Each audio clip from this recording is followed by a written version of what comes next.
as I was introduced, I'm Neil McLean. I'm Head of Education at BCS. I had a variety of other jobs. I always also say that, when dinosaurs walked the earth, I was a teacher.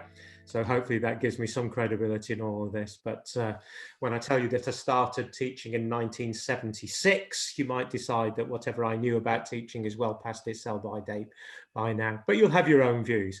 I want to start off talking a little bit about what BCS does in general around supporting computer science education. And then I'm going to go specifically into some of the things that happened over the period of the lockdown when we had to respond. Beverly's going to go into a lot more detail about some of the things that we had to do to pivot. I am going to say some of the things about some of the lessons that I think we've learned through all of this. And then, of course, Dan will be able to give a perspective from all the schools that he's worked with. So let's kick off. Just so that everybody's familiar with the BCS education work. You can see there, and I'm not proposing to read it to you because you can all read what our vision is, what our purpose is, and what our scope is. I will pick out within that a couple of points. First off is we have a role around promoting the discipline as a discipline. Secondly, of course, a discipline's a dead thing unless there's people who can teach the discipline. And thirdly, of course, the discipline and the teaching is there to benefit young people. So that's what those three statements sum up. You'll have your own view on them, but that gives you a bit of a feel from where we're coming on from all this. We have a number of high-level objectives for what we do at BCS. So the first thing I want to say a little bit about is the thought leadership stuff. We were heavily involved in the drafting of, I still find myself, even though I was on the working group, calling it the new computing curriculum, not that new now, but providing thought leadership. We do that through CAS, we do that as BCS, we have a school curriculum advisory committee, we give advice, as you can imagine, to people like Ofsted and Ofqual on what we think they should be doing about computing education. They may or may not take our advice, but you can find some of the things we said, for instance, our response to the consultations about what was going to happen at GCSE and A-level are all there on the BCS website. We have another objective, which is about recruiting high quality people into computing initial teacher training. Abby looks after that bit of work. We run a scholarship scheme on behalf of the department about getting the best people we possibly can to apply to be computing teachers. We have a third objective, which is about when people find themselves as computing teachers, developing computing at school CAS as the natural professional home, a place to go for resources, a place to go for support, a place to meet people, a place to have conversations. And of course now CAS is part of the National Centre for Computer Education, but we like to hold it up as the place to go. It's a place thing. And then the other bit of what we do is about professional recognition for teachers. Now, within the NCCE, we run a certificate program. If any of you have been on NCCE training, if any of you have taken the test, you can decide whether you liked it or not, but that was down to us. We're creating certificates in primary computing that will have a pathway through to chartered status. So those are, broadly speaking, our four top-level objectives. England-based, I mentioned CPD and support and whatever. I ought to mention our partners in the National Centre, who are Raspberry Pi, who could be freaky, funky and whatever. Us as the traditional, well-established voice of the discipline, and STEM learning as people who really know about the delivery of CPD through networks. I mentioned the importance of computing as a discipline, but increasingly, particularly over the last year, we're recognising that BCS has a role supporting and promoting the wider use of technology, particularly in the educational space, but not just in the educational space. So, for instance, we're involved in conversations about the ethical future of AI with the Department of Digital Culture and Media Support, a big area of interest to us. the whole kind of, we had strong opinions on the algorithmization of qualifications and things like that. So we are genuinely interested in the wider role of technology across education, but not just education, across health, across all aspects of life. And that was the normal background. And then we had the events of a year ago. And that meant we had to pivot, to use that very American phrase, and change. So if you go to the website, you'll see that meant a number of things for us. So the first bit of pivoting that we had to do was moving into new audiences, going direct to the home. Our route before was always to support teachers, to support young people, but increasingly, it's particularly in the early days of lockdown, kids being at home and things like that, there was a need, while schools get themselves organised, to provide support direct to the home. This is all on the CAS website. You can find it all. Now linked in with things like Oak Academy. We had to develop new ways to connect with teacher. Our delivery model through the CAS communities of practice was very much face-to-face. We've been really pleased that the CAS communities of practice have moved into this online world and are every bit, though it's not the same, but are every bit as dynamic as they were in the face-to-face side. And they've held up.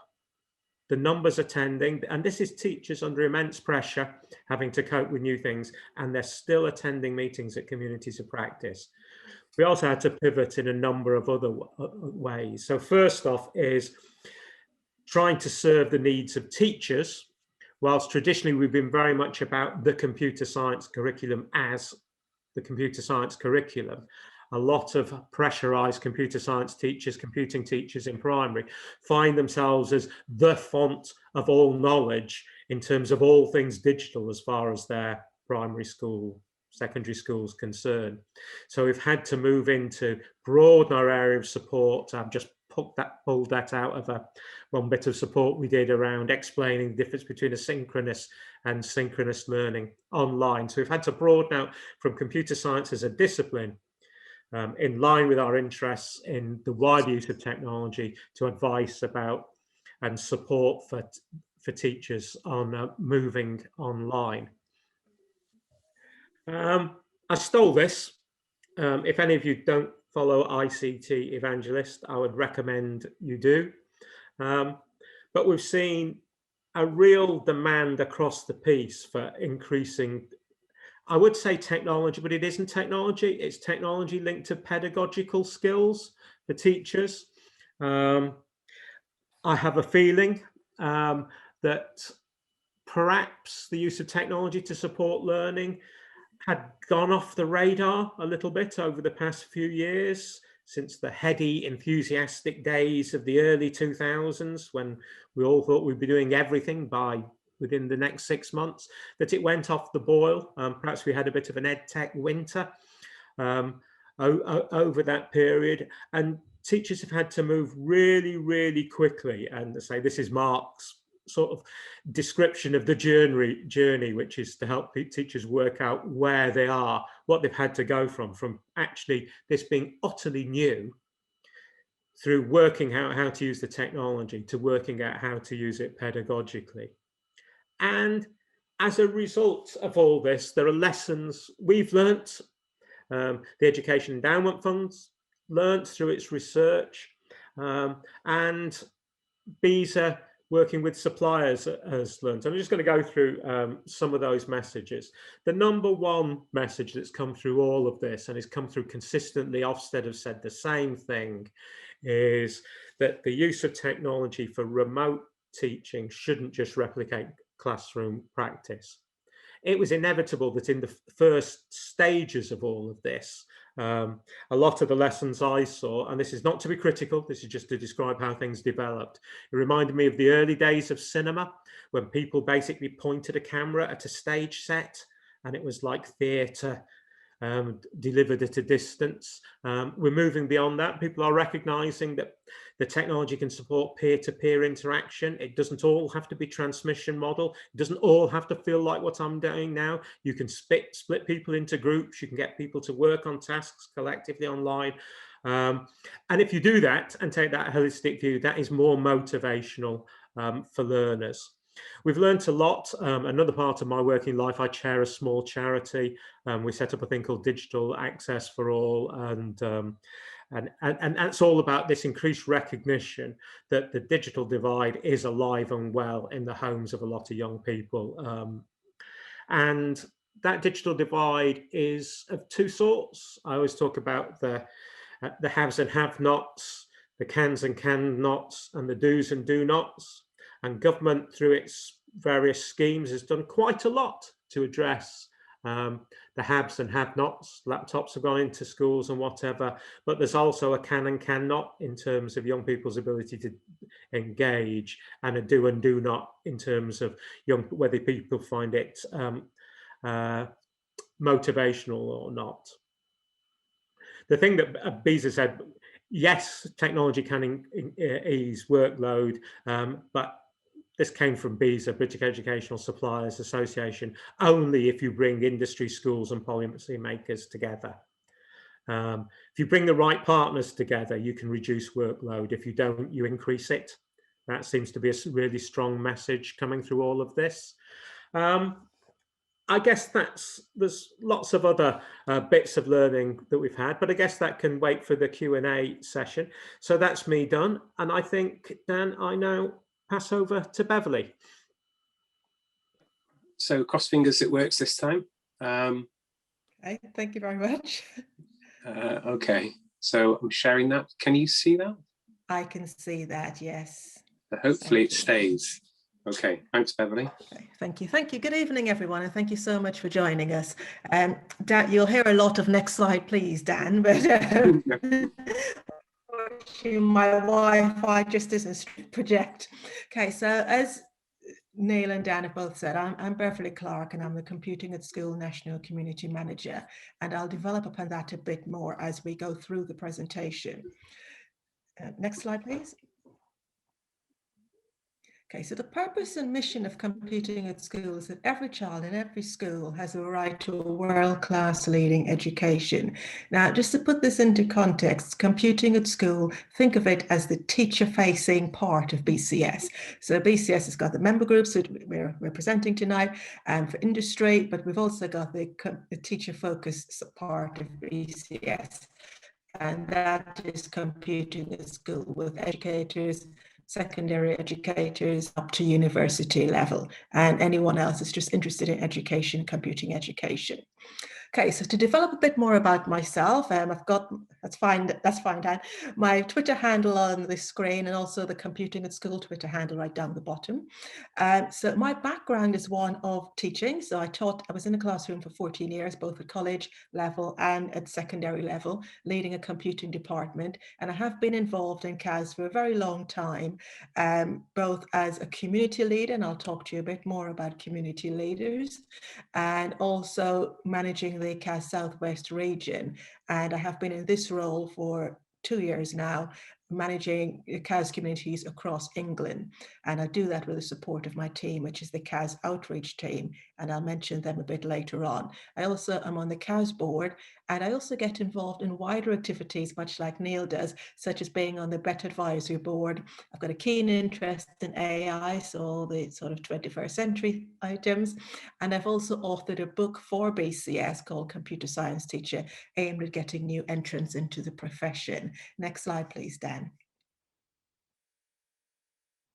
Okay, so what is a community of practice? So this is the bedrock of Computing at School. All of our people in Computing at School are volunteers. We've got a strong volunteer community. We've got about 400 community leaders, and essentially a community leader is someone that puts their hand up locally and says, I've got a strong interest in computing. I'd like to share and network with others locally. So this is a spontaneous coming together with a common theme or purpose of computing. And there's a trust amongst members. And I've got first-hand experience of this, because when I taught down in Sunbury in Surrey, it was change of from the old ICT curriculum to the new computing curriculum. And I thought, I need to know what's going on. I want to speak to others in my community.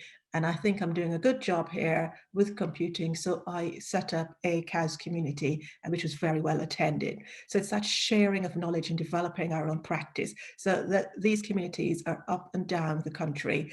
And they meet everywhere from Penzance to everywhere in the Northeast. And those communities can be from 3 people to 300. But of course, now with geography, anyone can visit anywhere also. So it's really changed how CAS looks and feels. Okay, next slide, please.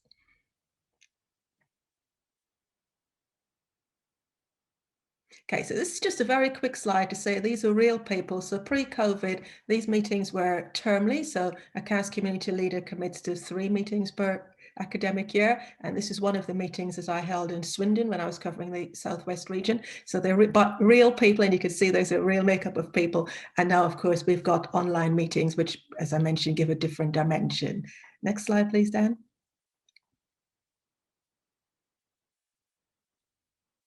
Okay, so CAS communities are traditionally all about the local interaction. So locally, you'd need to know who are your NCC computing hubs, your police cyber contacts, STEM ambassadors, your universities, your industry, and so on. So all the places of interest. So very much that local feel. But because of COVID, we're also getting more of a national feel also, which is actually bringing a bit more to the CAS communities. But it's all about primarily those local connections, which is what the community leaders have when they hold their hands up and say, I'd like to volunteer to be a CAS community leader. Continue on, please. CAS is also made up of working groups, which some of you may wish to get involved in. So we've currently got a primary assessment working group looking at assessment within primary school and one for secondary. We've also got a group called CAS Include, #Include, which looks at diversity and inclusion. So that's everything from SEN matters to ethnicity to religion, just really anything that helps to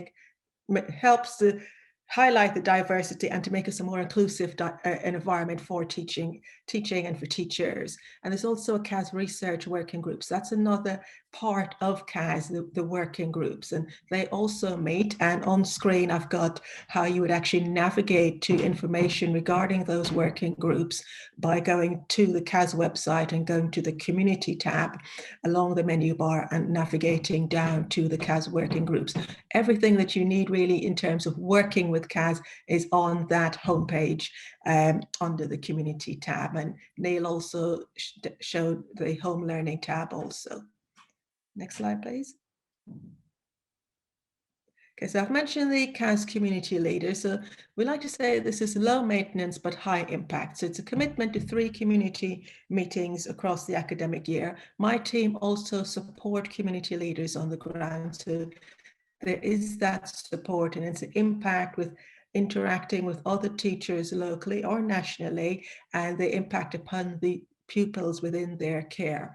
Community leaders also, I've got a development program which is run alongside, which includes regional meetups, training. So there is that giving back also to the community leaders. And so we support and we celebrate our community leaders. So being a community leader isn't just volunteering. They do get some additional benefits out of being a community leader. We also support with resources to use in meetings. So a community leader doesn't have to know everything about everything. Computing is a very wide and varied field. So there are resources to use. The community leader primarily is there to facilitate and to get people together. And there is one-to-one support, which my team can provide if needed. And there is also a dedicated forum for community leaders.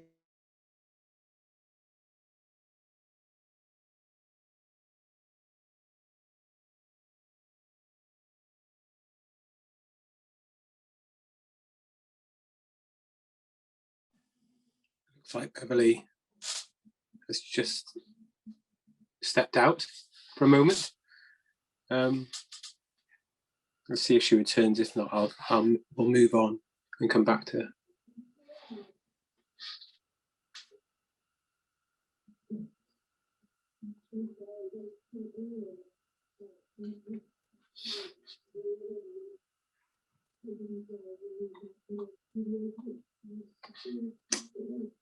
Okay.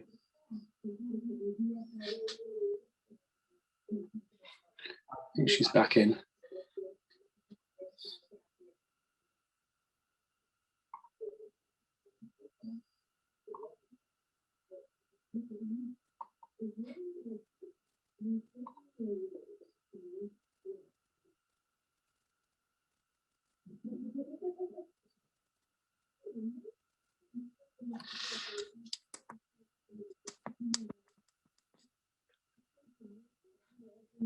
I'd suggest leaving.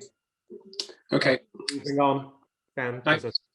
Yeah, that's no problem. Okay, so if I'll just start my presentation. So and we'll come back to Abby. Can you see that, Neil?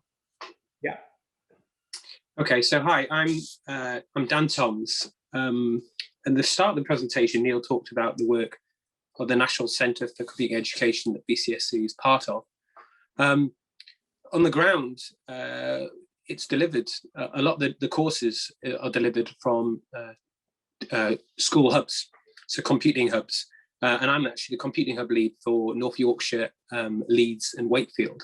So I just want to talk a little bit about how the hubs coped with the pandemic, but I think that's Neil's covered that to a large extent. I really just want to get into what it's like to be a teacher, what it has been like to be a teacher over the last year, particularly a computing teacher. So in terms of the NCCE, we became a computing hub in Harrogate. I teach at Harrogate Grammar School, I lead the computing department there. And we became a computing hub in January. And I think we'd done 2 or 3 face-to-face courses for the NCCE, and then we went into lockdown. As has always sort of been noted, the NCCE responded quickly. And I think by April, we were running our first online courses. I think before the pandemic, it was a difficult job to get teachers out of the classroom for CPD for a number of reasons. Recruitment was low, pressures of Ofsted and exam results meant that teacher SLTs were low to even computing teachers who were moving from ICT to computing, low to get them out of the classroom. So it was really a struggle to get them to come along to even free or bursary funded courses. And Twilights just didn't work particularly well because, again, if you've been teaching a 6-period day, having to travel across North Yorkshire to go and do a Twilight was a big ask. I mean, this fundamentally changed, particularly last summer with the NCCE, because our courses moved online and we were doing an hour a night, maybe over 2 weeks, and teachers just found it a lot easier. They could do it from school before they left. They could do it when they got home. And I just made the CPD courses and more accessible, I think, geographically and in terms of time for a busy school teacher to be able to do. So we saw a big shift, and that's been very successful. So the NCC has adapted well, I think, to CPD, and a lot of what they've done will hopefully be retained to a certain extent as we move out of the pandemic. This is what you're looking at here is that there are a computer science accelerator, Gcse Accelerator program. I actually passed it myself. But you can see here another role we have, and we work closely in my school with the Royal Academy of Engineering. So we do it at every level. And I'll just take a note of how they've adapted, because the Royal Academy of Engineering, I'm there, as well as being the computing hub, we're the regional coordinator for the Connecting STEM Teachers program. And what they do is, in order to get students involved in engineering, they produce teacher packs, or have done for a number of years. And again, they were hit with a pandemic and students not being in school. So how they've adapted is making these, instead of making a school pack, making individual teacher packs, and those packs being sent out to kids while they were at home so that they could do experiments within their own home. So everybody, all the organizations around teachers have adapted to remote education, but fundamentally I'm a teacher. And so the rest of this presentation, I'm just going to talk about how we've adapted at Harrogate Grammar School and in the computing department to the pandemic. Really, our preparation for this pandemic started over a decade ago, but I don't think we really knew it at the time. And my dad is a professor of virology, and he's been telling me the whole of my life that a pandemic was coming. So I wasn't particularly surprised when it did. But 10 years ago, Harrogate Grammar School was one of the first schools in the country to go have a one-on-one implementation. And we chose iPads at the time. And it was perhaps the hardest thing we've ever done as a school. We are even though we're called Harrogate Grammar School, we are a comprehensive school. And this isn't our school, but this is a school down the road that followed us after we'd been through it. And it was just really, really difficult sell to get to this idea that every child should have their own device, a learning device, that they can move between school and home.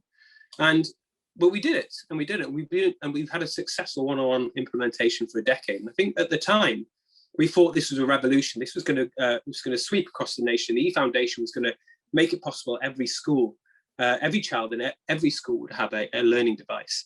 And it didn't materialise. And I think Neil talked about this EdTech winter, and the fact that 10 years ago, really, investment in EdTech ceased in schools. But I think we've had a decade of preparing for this, for what came, although we couldn't predict it. And the things that we did over the 10 years, we really adapted our VLEs, not only to be available on mobile devices, but to blur the lines between working at school and working at home. You can see here, this is our VLE, it's called Showbie.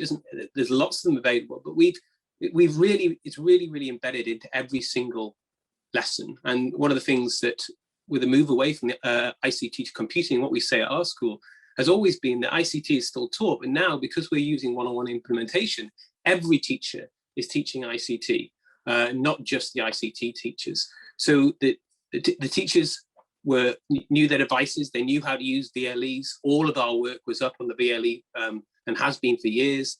We've talked to the people who create the VLEs, so it works better for us.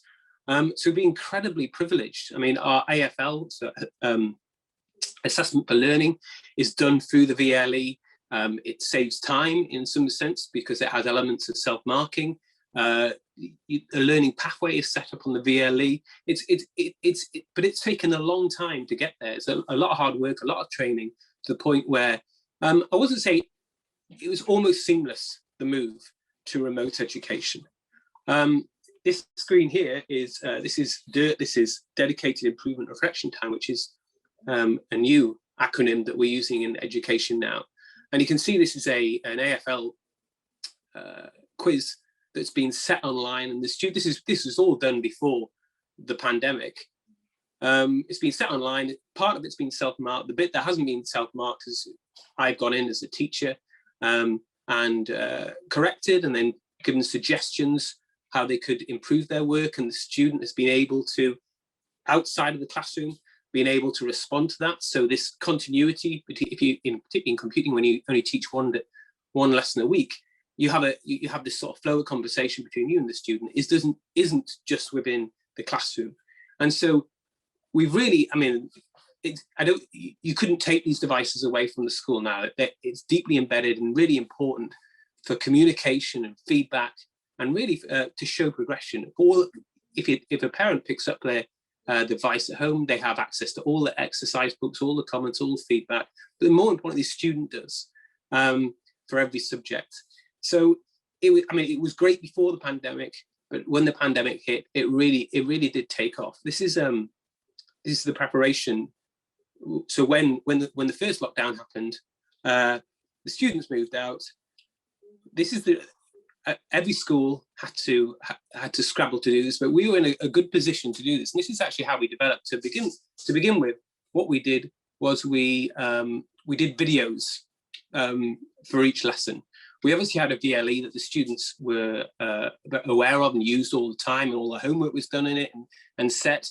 And you can see here what I've done is this is some NCC resources which are now on the Oak Academy. I put their slides in. Then on my iPad, I was able to take a video recording of me working through the resources on the VLE, talk about them, highlight them, and then that video was placed into the VLE in the same place as the resources. So the student could click on the videos as they work through the worksheets and slides at home, and it was seamless. I mean, there wasn't any, at that point, there wasn't any interactivity. We're still working out policies of having live lessons, because even though we've had iPads, we hadn't done live lessons because there was no need to do that before the pandemic. Obviously then, very, very quickly, and particularly quickly, I mean, I think within a week, I was teaching my computer scientists in live lessons in the first pandemic. But the VLE adapted very, very quickly as well. And you can see here now they actually have the video conferencing software inside that VLE. So it's as seamless as you'll be in your resources for class, you click the video button, and suddenly you're connected to students at home and you're working through the resources together, and you're getting live sort of interaction between them, and you're seeing the work that they're doing, and it's fantastic. But every school has to make this leap. But having that run-in, having that decade of using these systems and getting them up and running has just been so a huge advantage to us. So let's focus a little bit now on computing and how do you teach computing in the pandemic? Well, I'd like to say, I mean, there was a debate on the CAS website last weekend about why is Python so prevalent in the teaching of programming in schools, and there's lots of theories came out. And a lot of them were correct, but I think one of the reasons I went to Python from VB.net was because of the iPad and the fact that they were able to program at home on their device. But also, I think because I got sick of network services, and I apologize if some of you work for network services, having to get patches put on to VB.net and then later on Python, and moving away totally from natively running the programming language and moving into an online IDE was just so beneficial. And this happened a long time. This happened 2 or 3 years ago. We started doing all our programming on online IDEs, and this is something called Trinket. It's become incredibly sophisticated. So you can see here all of the programming problems I set for the year are up there. The students on their iPads or on their computers at home, they just click on them and they can do the program. And I can just click in and I can see the whole class's program. I can interact with it, so I can run it. I can then change it, adapt it, send it back to them, give them some feedback. We were doing this in the class, so there'd be programming in the class, and I'd be online. I just pull their work up, put on the screen, we debug it together. And so the movement from working in the classroom on an online IDE to working at home on an online IDE was almost seamless. And as I said, within a week, I was teaching my students at home in live lessons because they were working on the same IDE. They were using the same VLE to communicate with me and to where all the resources were. So really, the jump was very, very small. And it isn't just for the sort of lower school programming. You can see the sophistication now of these online IDEs, and I mean this is and digital classrooms. This is my students working on their A-level project in year 13 using object orientation and creating GUIs. You can create GUIs in this.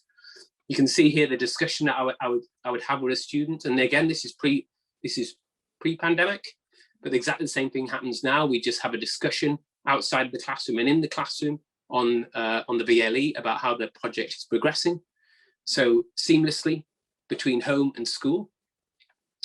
Now, obviously, we've been backwards and forwards in 2 lockdowns. We're now back in school, and there's now the 2 meter box. So in every classroom, there's a tape on the ground. The students are all wearing masks, which is incredibly depressing. You can't really hear them, but I can't leave my box. So I mean, this used to be what we used in tech, this idea of everybody having interactive whiteboard in the classroom. But now what we have is we have an iPad. So I have an Apple Pencil. So I sit at the front in my box. It's incredibly frustrating. I can't move out. I can't go and talk to an individual teacher. But what I can do is sit on my table with my Apple Pen, and it just gets projected onto the screen, and I can write on my Apple device at the front of my iPad at the front of the classroom, and I can talk to them. I can barely hear them through their mask, but I can hear them. And this is what happens. We sit there, and I scribble on a pad in their VLE, and we worked together on creating their projects. But whereas I used to do this before the pandemic with a piece of paper and that would get lost, or the kid would stick it in their bag, this is now inside of the VLE alongside the work that they've done, alongside links to the IDE. So everything is contained within the device. So it's, even though I can't move out of my 2-meter box, technology still allows me to be effective, if not more effective, with my classes. So that's where we are in the classroom. Now, my business manager talks about COVID legacy, and one of the things that's come out in September, so between lockdowns, was there was a school in Wakefield who'd lost their, not dead, but had left their computer science teacher, and they had these students that needed to be taught computer science. And this is actually not unusual in my experience, that a computer science teacher will leave halfway through a course and there won't be anybody to replace them. So because we'd had this experience of working remotely, we agreed to take these 2 students on. So now in every year 12 classroom, we have these 2 remote students.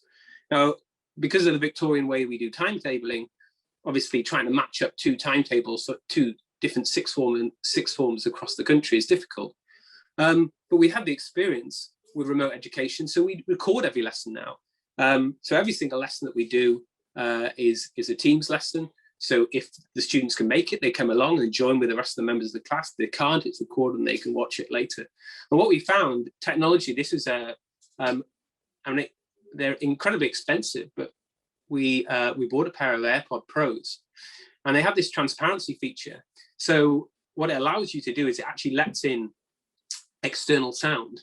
So I can have my AirPod Pros in, I can turn on the transparency feature, I can hear the people, hear the students with me in the class talking. So I can talk to them. I don't notice if I've got headphones in, but there's a mic there that will pick it up.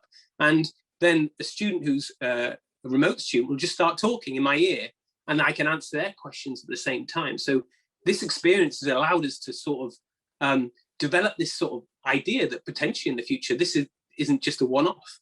You know, if you haven't, we could have students from other schools joining us in our classroom, and the technology is there for this to work.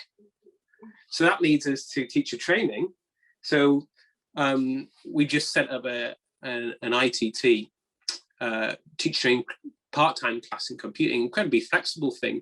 I mean, partly of our experiences, we now have remote students. And this is a really flexible sort of 2-year program that partly remote. I mean, you still have to go and teach students in schools. But for example, if you didn't have A-level teaching in your school and you need experience of it, there seems very little barrier now to you be able to teach students in another school, 6th form. The students have experiences, we have the technology there. As I said, I'm already doing it. I'm already teaching students remotely in a mixed media class. Having a teacher who wasn't there, I wouldn't bat an eyelid at anymore. So this is what we sort of describe as COVID legacy. And finally, coming back to what Neil was saying about the sort of digital divide, it's there, definitely. I think we've been incredibly lucky at our school that we've been preparing for this for a decade. I think if I was asked, and I doubt anybody would ask me, what we can do now about bridging the digital divide, I think I would ask Michael Gove to create, or somebody in the government to create a time machine and go back a decade.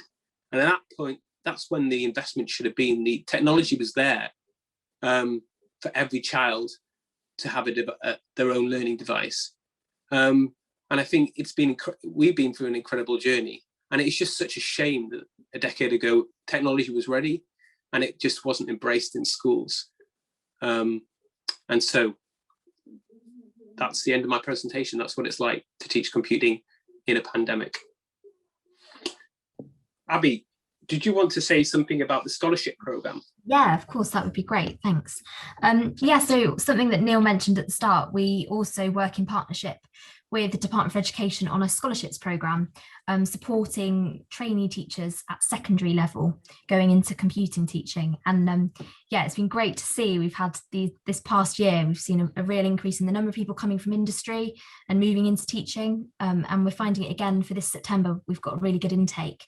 So if anything that you've seen is something you're considering or would like to get into teaching, then definitely take a look on our website, bcs.org, and yeah, have a look for some more information. But you can also drop us a line. I can share my email address. If you'd like to ask any teaching questions, then please get in touch. Or I think we're going to have a bit of a Q&A as well once Beverly's finished her slides. Thank you, Abby. Thank you. And hopefully it does not go down. I do apologise. I'm hotspotting now, so hopefully it's okay. Dan, I think I was on slide 9. I will try and skip through a few of them also. Yep. And I think I'll turn my video off just in case that causes a problem.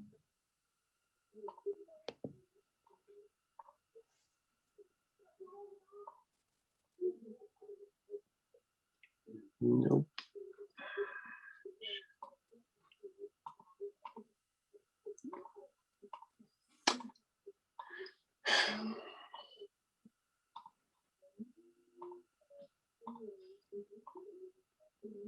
Thank you.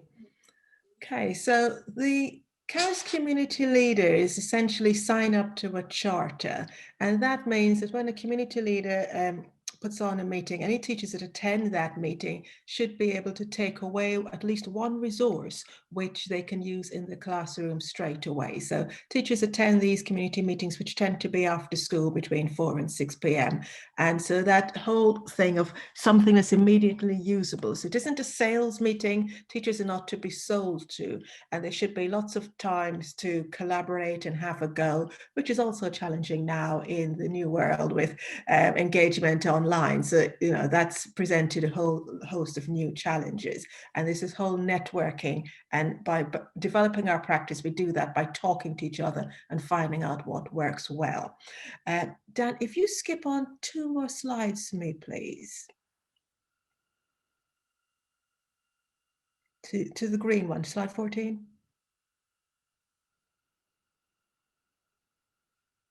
I think it's a bit more than 2. So the next thing I'll speak to you about is the pandemic response, which is the next slide that Dan's going to be sharing. My slides haven't advanced on the screen for me.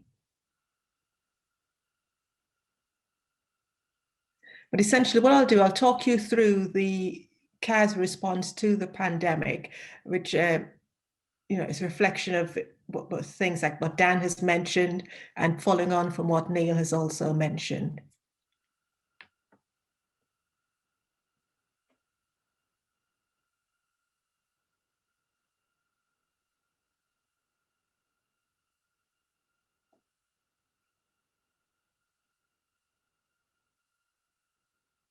Okay, not getting your screen at all, Dan. No, it's playing up, I'm afraid. I'll try one more time, but can you, if you can I'll try. Yeah, I'll just try one. Are you trying or should I try? Yeah. I mean, yeah, you definitely. I will try.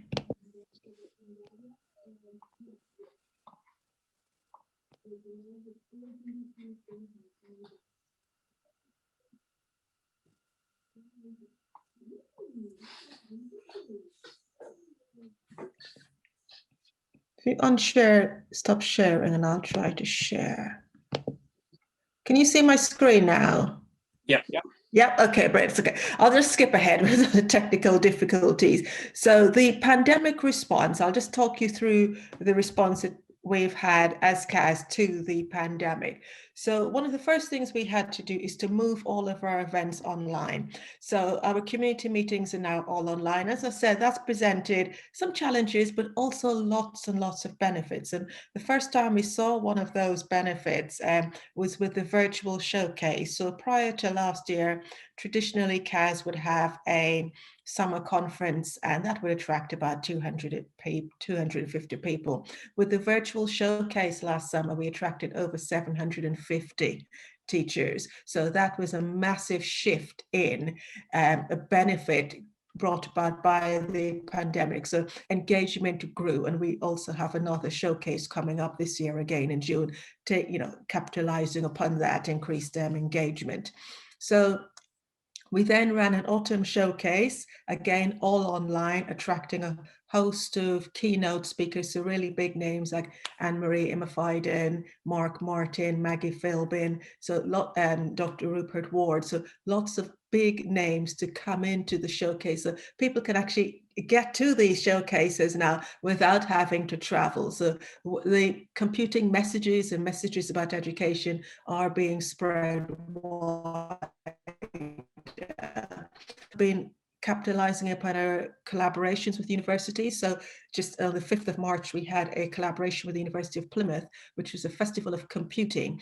And due to the technology, we were able to have 3 tracks. So a primary track, a secondary teacher track, and a track for GCSE and A-level students, so that the university could also increase its widening participation and interact with the community. And all of those tracks were really highly attended. So for example, on the student track, there were over 600 students from across the country signed up. So this geographical barrier has broken down. That would not have previously been possible pre-COVID. Students wouldn't have been traveling across the country to attend an event in Plymouth. And we've also then capitalized upon some of the benefits by running a webinar series throughout the year called the CAS Inspire series. And I'll delve into that a bit more, but the CAS Inspire series just features a whole lot of different keynote speakers and specialists on specialist topics. It could be an online safety, 3D printing, coding, and so on. So bite-sized CPD online. And all of those videos are up on the CAS YouTube channel, which is why I've highlighted that on the right-hand side of the screen. So the CAS Inspire series is a series of resources, webinars coming up very soon. There will be some inspiring podcast stories, there's careers inspiration, and there's quite a lot there. One of the responses at the start of the pandemic was to get resources ready for parents to support their children at home. And myself and my team, we filmed a series of home videos showing activities that you can do at home, which had computing embedded. So they promoted computational thinking and discussion and developing of IT skills. So everything from say cooking to playing football or drumming, some musical activities, or even doing the recycling. There is computing to be found in all of these activities, whether you're following an algorithm, you're breaking down, you're decomposing, you're sorting, there's all sorts of computing there. So you can also find those videos up on the CAS YouTube channel. So that's part of the CAS Inspire series. And we've also linked to the BCS careers and a series of careers inspirational stories there. We also work with Barefoot Computing, which is funded, was DFE funded, is part of BT Skills for Tomorrow, and it's got a massive primary focus. And hopefully I'm not going down if I'm getting a comment that my internet connection is unstable, so let's just hope it stays until the end. So the Barefoot Live Barefoot is a program for primary teachers with lots of resources that they can pick up and use immediately in their practice. And Barefoot went live on YouTube. There are a few links there, but hopefully if these slides are shared afterwards, you can click on, and they're all available there for teachers to use. And they were attended by thousands of teachers across the country. There were lunchtime sessions, so if you can see one of them was on computational thinking through unplugged activities, coding activities. There was a safer internet day activity. There's quite a lot going on. I think they will be bringing out quite a few more of those. So if you're interested in primary computing also, there is a whole Barefoot Computing, and they've got a whole home learning section. And just to mention some further considerations and reading, there's a link there at the bottom, which is the government's response to remote education, looking at what's happened with remote education and also what will remain. So already Dan has alluded to some of the things that will remain, such as the teacher training and so forth. So that's really worth a read there. And some of the considerations we've noticed is well-being, student and teacher well-being. We need to develop more on engaging online lessons, things like assessment, and so on the list, of pedagogy, teaching programming well online, and things like physical computing. How do you work with things like microbits and so forth? So those are a few of the considerations that I think we're starting to notice we need to develop on in this new remote and teaching environment, but also it's well worth reading that government report there. And just to mention, if you'd like to get in touch with CAS, those are all of the different ways in which you can get in touch with us and interact, from across social media, good old-fashioned email and telephone, and of course the CAS newsletters. Before the internet goes down, I'll say thank you at this point and hand back to Dan. Thank you, Beverly. So we've got 8 minutes left.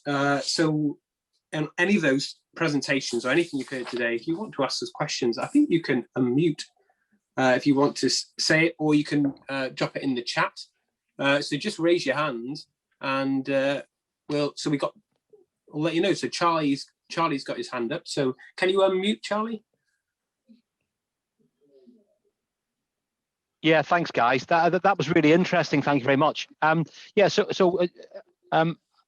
I'm from the North Staffordshire branch, and we're doing quite a bit of work with our local area, or trying to at the moment to piece together CAS and STEM and so on. In fact, we got an event next week, which I'll pop in the chat. But a key question from me, and I don't know if anybody's got the answer, there seems to be quite a gap in terms of coverage for FE, further education colleges. And I don't know if that's intentional. I mean, you know, the CAS community is obviously formed around primary and secondary, but it seems the FE sector's got no coverage at all. I just wonder if anybody's aware of, is there another organisation that looks after or supports FE? Thank you.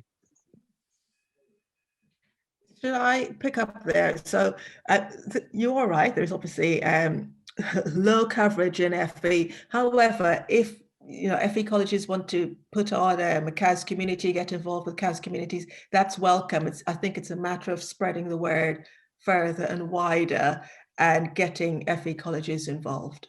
So, I mean, here we've got one of the community leaders down here in Swindon is from New College, and he's heavily involved in the CAS community. So it tends to be individuals, but I think it's something we could definitely develop on. I could see Neil's got his hand up also.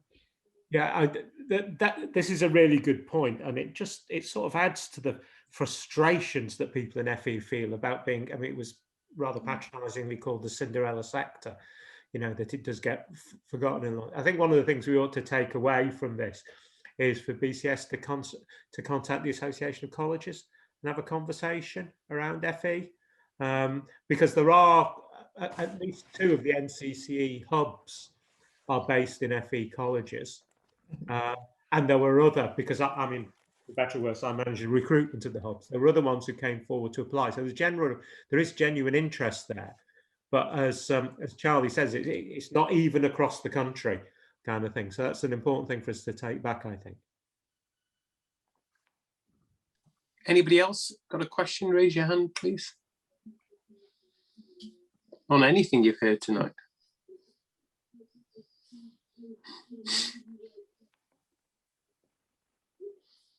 I've got another question.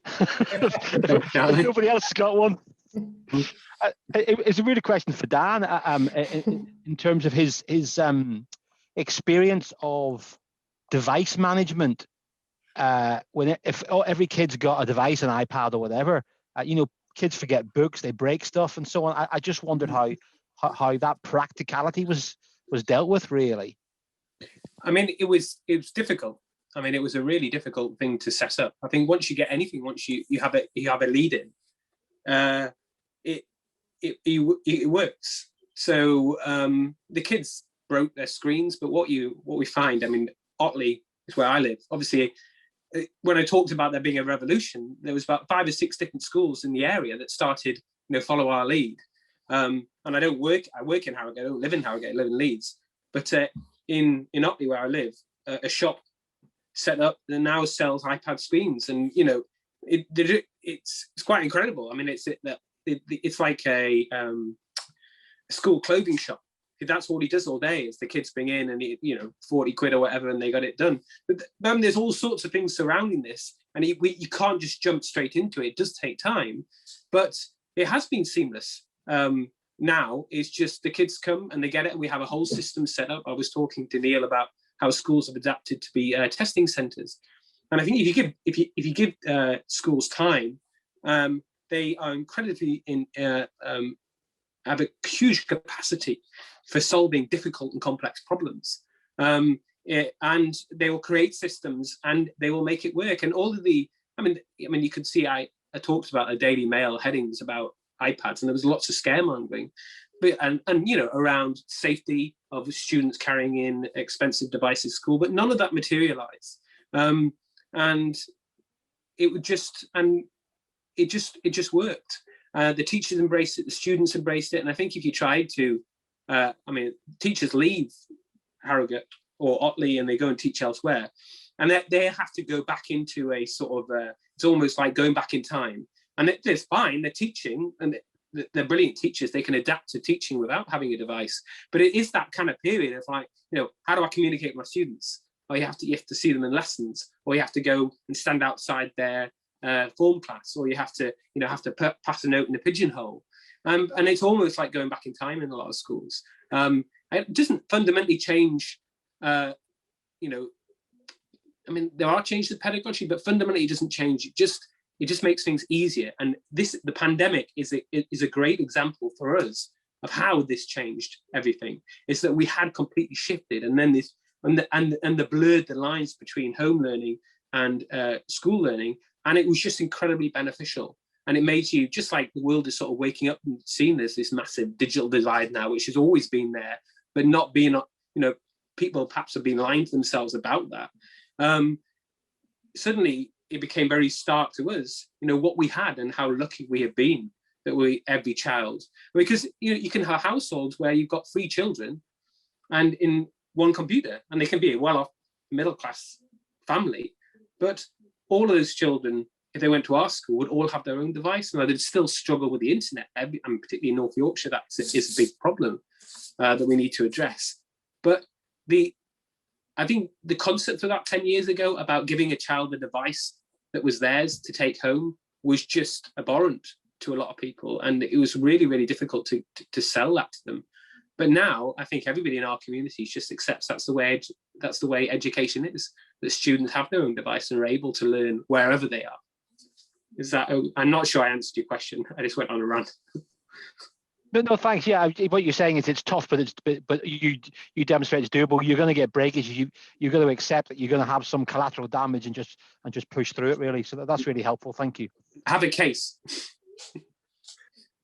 If I may, Dan, because in another part of my life, I think I mentioned this, I chaired the Learning Foundation, and I think Harrogate Grammar was one of the early schools to get into this one-to-one. There are case studies and examples you can find around the whole management of all of this, and I think Dan's absolutely. It's really interesting. If I talk from the sort of charity side of all of this, this feeling of spending 10 years banging on doors that wouldn't open. And now there is just massive interest around this. The charity I'm involved in has got £1 million from Dixon's Carphone Warehouse to support this. There's just people have woken up to the fact that having access to learning through technology at home is actually important. And it's and the really interesting thing, of course, from the DFE side of things, given the huge push they've done on this, they're now faced with the challenge of how do we continue to, sweat that asset that's out there. Now we've made this. Surely all that investment wasn't just important as it was for a 1-year hiatus in the school system. Surely we've got bigger aspirations, and we're seeing a lot of interest in that. So there are people out there who can support and advise on these sorts of schemes.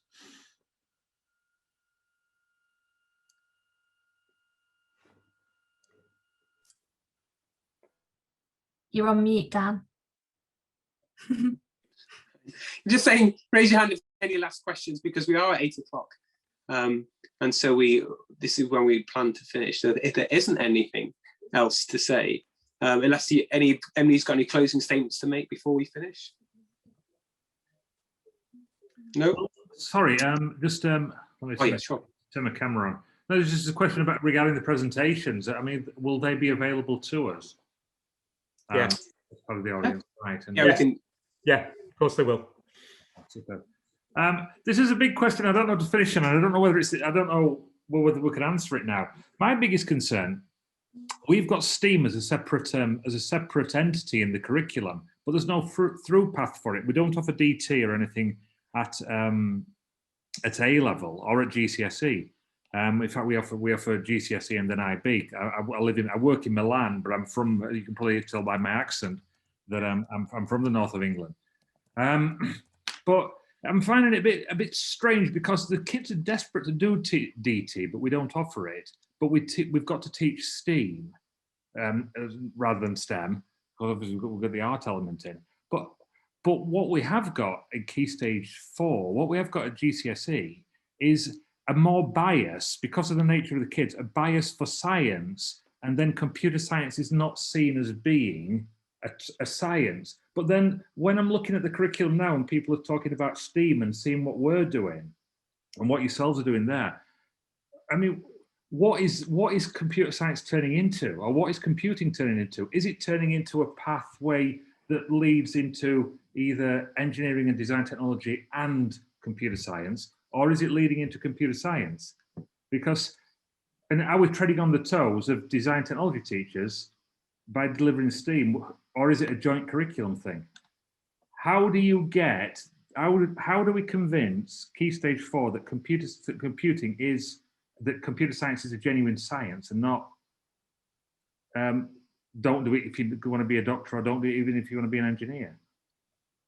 It's a big question, and maybe it's not for tonight. I should say that speaking from a BCS perspective, this is a big thing for BCS, because compared to the Royal Society, the other sciences have got royals in the title of their institutions and things like that. And BCS feels like it's been around a long time, but it's only since the 1950s, which is a reminder of how new a discipline computer science is, which is why in the early slide, I do think it's one of our roles to champion the discipline as a discipline, to explain what it is, to explain what its value is for people who are going to pursue an interest, academic or otherwise, in technology and computing, whatever, for people who need to have an understanding of IT and how it's shaping the world, a general thing and a specific thing.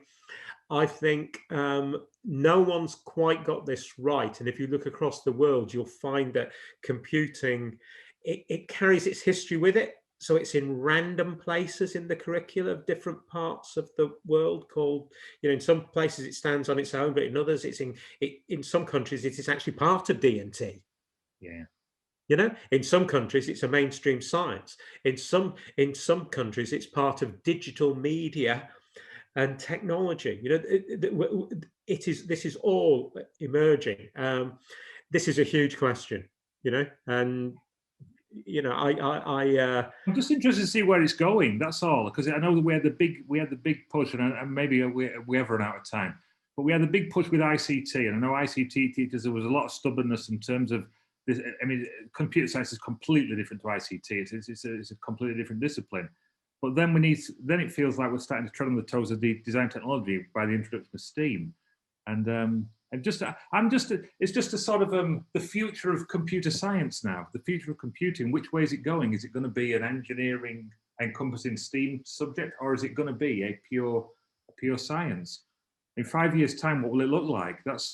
And I don't think anybody can answer that. But this we can't carry it on now. But one of the things, no, sorry, it's all right, because what I'm going to say is one of the things that BCS, to answer these sort of questions, at the suggestion of the Royal Society, set up was a school curriculum and assessment committee to start kicking round some of these issues. So if you'd like another opportunity to have this conversation, I am niel.mclean@bcs.uk. and it's something we ought to pick up in the BCS school curriculum committee, because it is a big question.